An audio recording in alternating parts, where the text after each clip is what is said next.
Hello there, it's Sarah from Paper Lovely. Thanks for joining me today. I've got some happy mail to share with you, and as you know, yesterday I posted an unboxing of the new Pink Paisley Paige Evans Whimsical collection. It's absolutely gorgeous and I could not wait to dig into it, which means I was up way too late last night working on this, but I'm so happy with how this turned out. So I have grabbed a 12 by 12 piece of pattern paper here, and I've gone ahead and for the side pieces I've scored at 3 inches on each side, and then for the part that's going to fold up and down, I scored that at 4 inches. And here I'm just taking my trimmer and I'm just slicing out off the sides here the portions that I want to take out. So it's a little bit hard to see here just because of the way that I'm trimming it, but once I start taking pieces away, you'll see, how I'm designing this. And it's actually not my design. Funnily enough, the person who designed this exchange for SwapBot had linked to this sort of envelope gift mini album page type of thing. And it was designed by Paige Evans, and she does have a SVG file that you can purchase to actually have this cut out for you, and it does all the scoring and everything. But it was fairly simple, and I thought I could figure it out just by looking at it, and I think it turned out okay. So there you can see off to the side there's sort of a little flap that unfolds, and then that little piece will tuck down on top. I'm going to add some Velcro there eventually. And now on this side I'm working to create a little sort of diagonal cut, and then that will flip up and create a pouch that you can tuck some things into. So I tried adding that into my cutting board, and it just was not going to fit properly. So I just went ahead and grabbed my ruler and used a pencil to draw a guideline, and I will go ahead and trim that out with my scissors. So now this is the finished sort of design of how everything is going to flip and fold. And then you'll see I decided I wanted to give this a little bit more room to close. So it did work fine like that, but as you guys know, I love dimension, so I wanted to just give myself a little bit of leeway so that I could make sure that this would fold in on itself really nicely. So I ended up taking this back, and I'm adding sort of a little bit of a gusset around all of these main score lines, just by about 1/8 of an inch. And I'm going to go here on the inside or the outside, depending on how the fold goes, to just add one more score line right next to the original. And then you'll see I'll fold all that, and I'll give you a look at that little bit of 1/8 of an inch extra that I give myself, so I can use some foam tape and layer a bunch of things together, and that way it will still fold really nicely. So for this pouch over here, I did actually score that, and then when I folded it, I decided it was going to be better without the score line in it. So I just took the back of my bone folder and was able to smooth that out. You can't even tell it was there. Here I'm trimming off this little extra section just down to where the fold line is, and you'll see that a little better here as I trim off these edges. And then I'm going to go ahead and fold on all of those new score lines.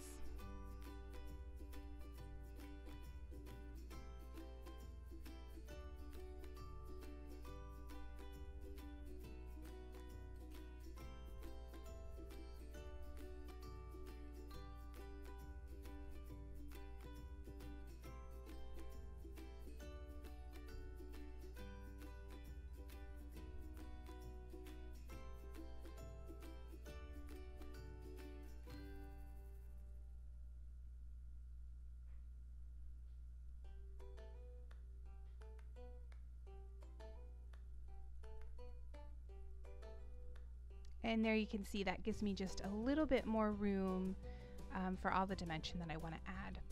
So for that inside panel there, I'm going to add in an envelope. I'm just grabbing my 123 punch board, and I'll go ahead and create my envelope here.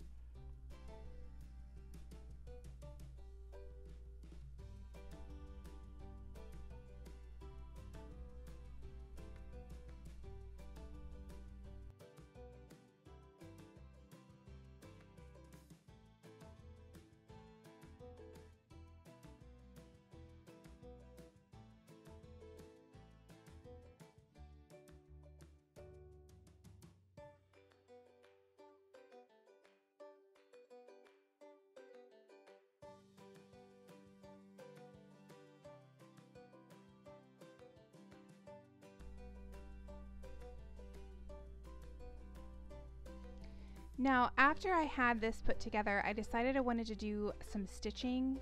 So if I were to do this again, I added a little bit of stitching on the top flap of the envelope. I think I would keep this separate until after I did the stitching if I were to make this again. But at this point I was thinking I wasn't going to stitch on the envelope, so I did just go ahead and add my Scor-Tape, and I'm going to place that down here in the center. And it did work okay to add a little bit of the stitching. I just think it would have been a little easier if it hadn't already been attached.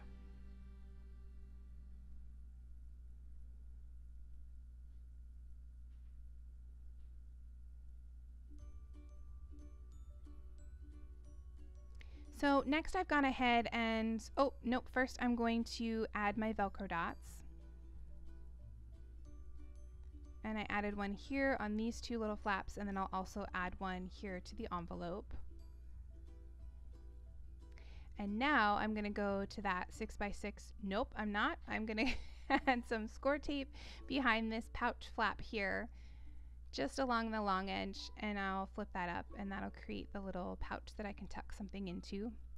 And now I've gone to my 6x6 pattern paper, and I'm just going to measure what each of these are, and I will take about 1/4 of an inch off of each side, and then I'll use these 6x6 pattern papers to create some backgrounds.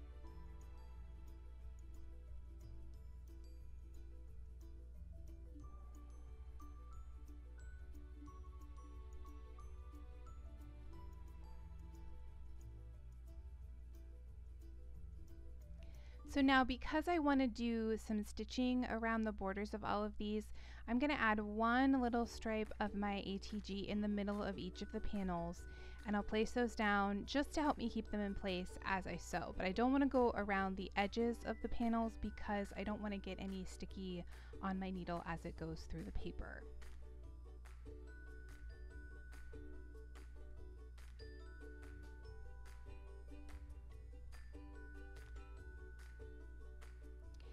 Okay, so I took that to my sewing machine. You should be able to see a little bit of the stitching there. I'm sorry, I thought I had held this up close to the camera, but I either lost the footage or I just forgot to do it. As I said, it was late at night as I was creating this.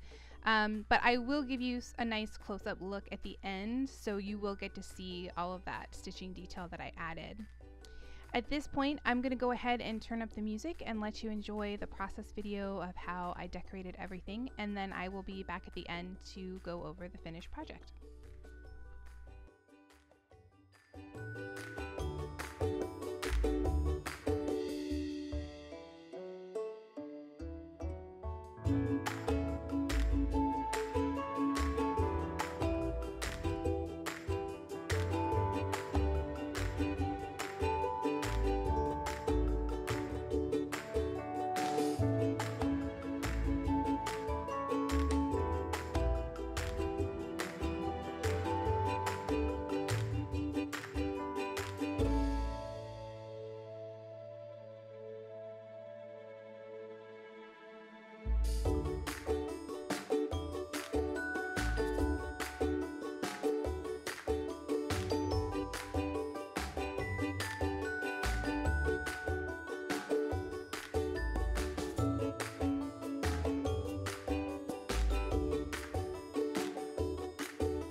So here is the finished mini album, envelope, goodie, flip, however you want to call it. I love the outside of this. As you could see, I kept trying to use this yellow tassel, and finally this was the perfect position for it. I layered up a bunch of flowers on top of the belly band, which I also added some stitching to, and then placed that lovely across. And I think it almost looks sort of like a brand to a purse or something like that. Then of course on the top I added that sunshine sentiment, some clouds, and the butterfly, and then at the bottom there I have that little floral bouquet that I've put together. There in the center is my envelope. I'm going to stick my letter to the recipient in there. And then here off to the side I've got my pouch with a little bag full of some flowers that I'm sharing.